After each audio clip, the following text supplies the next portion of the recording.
Oh yes, international break's over. Proper football is back, and it's a Narcissus Pelops derby as Stoke City welcome his old side, Norwich City, to the Bet365 this weekend. Welcome to the quickest and most comprehensive view of all things Stoke City on the internet. Welcome.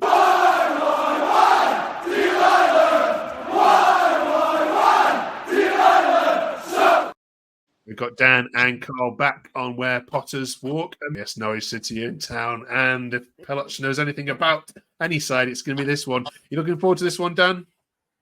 Yes, I do think it'll be a tough game, but Pelak will know all about them. And obviously coming after 4 points from 2 games, it'll still be a tough game. And Norwich are a good side. They've got good players like Sargent and Sainz. Yeah, it's going to be tough.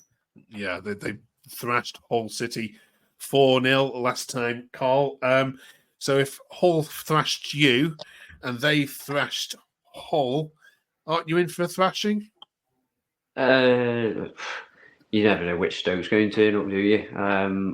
It's going to be a tough game, like we just said. Pelak knows the team well. He's going to have the couple of weeks, the week or so break with the international period with the players.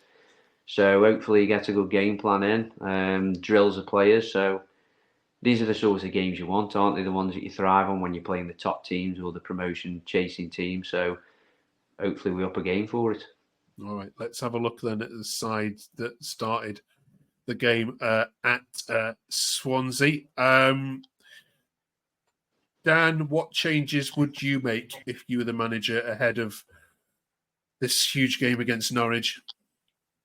Well, with Gallagher now injured, we don't know how serious it's going to be, but obviously I'd probably put Tesgel in there, give him a chance, and Berger hasn't really hit the heights. Well, I'd honestly give Sidibe a chance. He's another good young player. So, yeah, that's about it, really. Carl, any changes that you would make?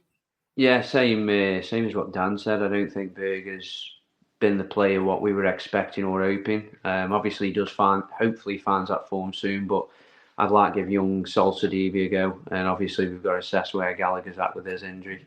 So maybe he gets replaced. But that's something we're going to have to wait and find out. Okay. Want to talk to you about your fixtures then in this next little block before we have our final international break of the year after the Remembrance Week. And you've got a nice block of home games here. Home against Norwich, home against Bristol City, of course, on the midweek. There's also home games against Derby and Millwall, and then a couple of tricky away trips to Sheffield United and Blackburn. But is it fair to say, Dan, that this little block of 4 home games is Stoke's chance just to put some distance between you and that relegation line and start to climb the table?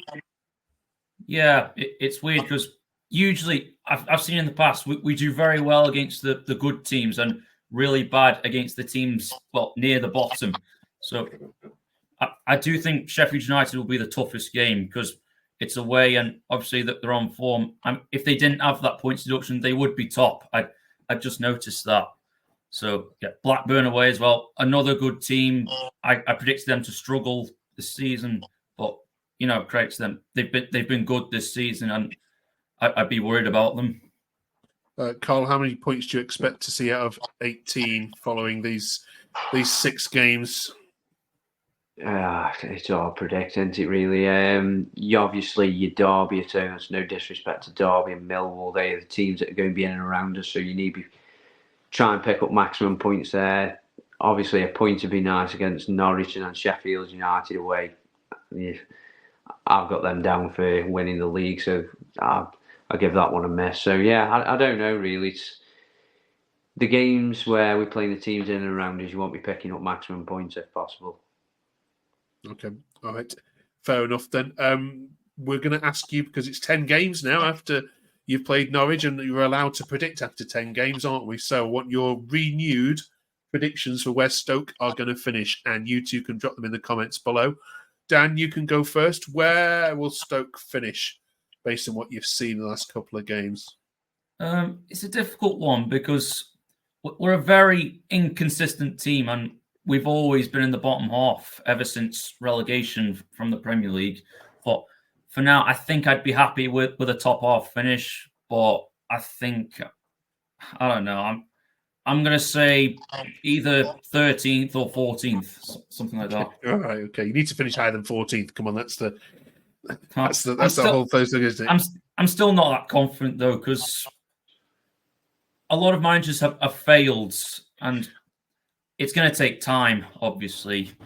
So yeah, that's why I've gone with mid-table. Carl, can you improve on 13th? Yeah, we're going to go third. We're going.